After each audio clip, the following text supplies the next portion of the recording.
I think your group's got a test with Nash, so is this the first time you think that the best receiver has been in the slot? Oh, no, absolutely, for sure. And I mean, I think we got a great plan for him. And obviously, I joke with my guys, he's C-base here right now. He's a Triple Crown winner. He's leading the country in yards, touchdowns, and receptions. And we have a great challenge ahead. I know the guys are ready for it.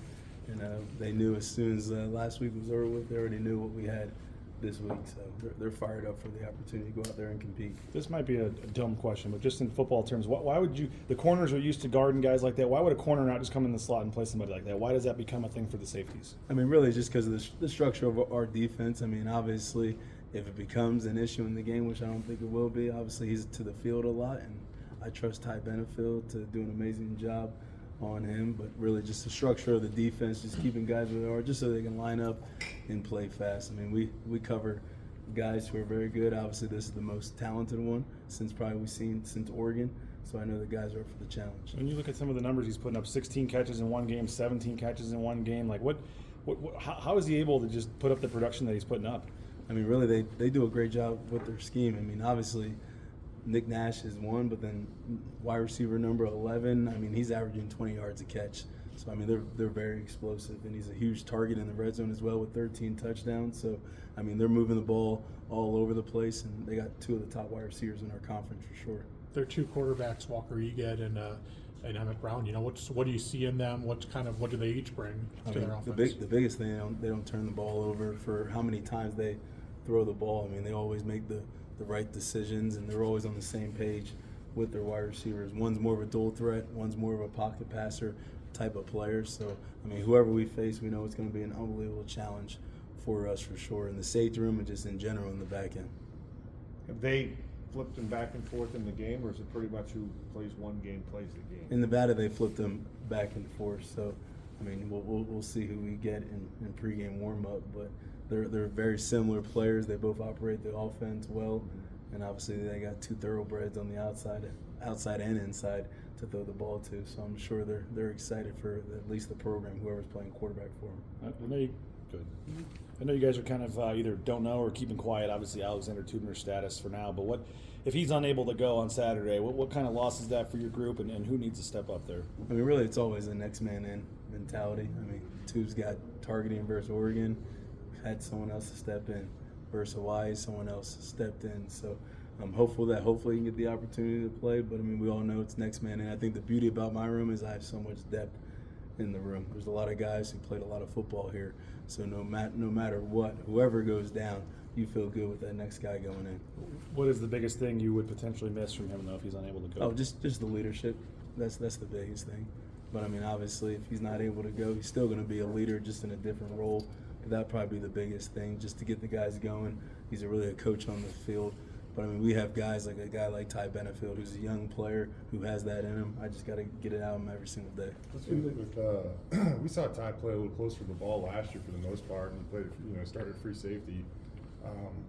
I'm assuming like if there's anybody that can have the versatility of Tubes, is it a guy like Ty? Oh yeah, absolutely. I mean, he played our dime position last year. He's just a smart football player, and really whatever we ask him to do, he goes out and executes it. So I mean, he's definitely a guy that can really play every position in my room. So I mean, there's going to be times for sure where maybe he has to, if Tubes is not able to go, being able to play that spot as well, because he has done it in the past. In the second half of the game when Turner was out, it was Washington that had the green dot.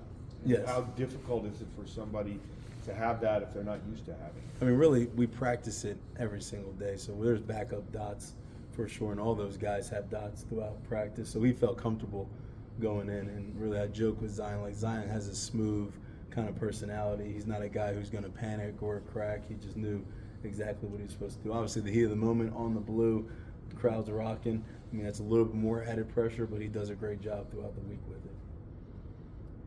From my understanding with Tubes, though, like when I talked about him wearing the green dot last week, but still, like, he spent a lot of time like learning the fronts and how to set everything.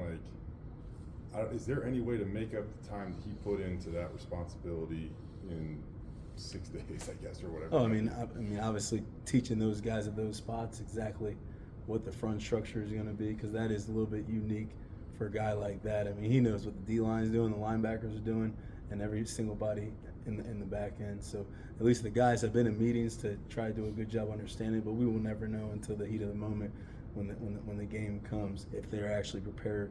All right, but I believe they're going to be because they've done an extra job just coming in early, meeting extra, just so if Tubes can't play, filling those voids. I know overall the season, pass defense numbers aren't great, but a lot of that was earlier in the season. How do you feel last couple of weeks you guys have been progressing against the pass? No, I think the guys have been doing an awesome job just gelling together and really just understanding how to fit certain concepts. And I mean, I joke with my guys too. I mean, there's also a reason why we have a bunch of sacks. That means you guys are doing your job on those plays, but that might not look from a stat standpoint that we're leading the nation in sacks, but it has to be some hand in hand with it as well. Unfortunately, if we don't get a sack and it's a deep ball, guys, it's on us most of the time. But the guys have been doing an awesome job. Really, it's just the past couple of weeks, man, fine-tuning their craft, and it all just comes down to technique. You ever been a part of a defense with so many sacks and pressures from the defensive backfield? No, not at all. I mean, my guys are fired up every single week. So, I mean, hopefully this week we can get after him too. My guys think Shea's leading the country for DBs in sacks. So I said we got to get a Twitter graphic of that for sure, just so everyone doesn't think it's just the guys up front. So, no, the guys have been fired up for it. They're all asking Coach Chins to let them blitz so they can join the party. How has Shea embraced that role this year? He certainly seems to enjoy it. Oh yeah, I mean, like Shea and Tubes are really like those hybrid type guys, man. They're physical enough to play in the box, rush the passer. I mean, they've really been enjoying it. Even like when Tubes went down in Hawaii, like Shea had to go in there for him. And even there's a couple times like he wasn't sure exactly what to do, but he knew he was blitzing. And like 2 of his blitzes, he came scot-free, but wasn't even sure exactly until guys were like, you're going, and then sack. So I know he's fired up to be able to rush the passer. I know he doesn't play your position, play the position you coach, but I'm sure you run into him a number of times. What do you think of the way that Devon Banks is? Or what do you like about the way that he plays? I really just like the way that he has grown from when he's got here until now, and really it just started to flash on special teams a bunch. I mean, he's a high energy guy. I mean, I feel like he can go cover anyone from a defensive back standpoint, but just the way he's been flashing on special teams has just shown everybody on the team how much he cares about this program. When you got here, you talked about the tradition and wanting to win and be a part of something. I mean, how's it going for you and to be a part of a team that's, pushing towards the playoff? I'm sure this is, what you dreamed of when you came here. No, I mean, absolutely. That's why you come to a place like Boise State. I mean, there's a lot of other programs, if they haven't had all this success and they were 8-1, that they'd be fired up.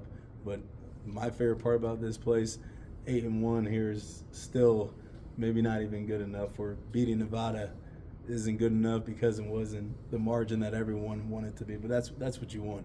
You want people to care about that. You want people to expect the guys to go out there and dominate no matter who we play. So, I mean, that's what I like being at this program the most, that the players expect it, the coaches expect it, the community expects it, the fans expect it, that when we go out there, whoever we play, the expectation is go out there and dominate. More? I have to give a quick shout out to my daughter. It's her first birthday, so baby Belle, love you. If you put that on there so I can show her when she gets older so I don't forget about her. Appreciate it.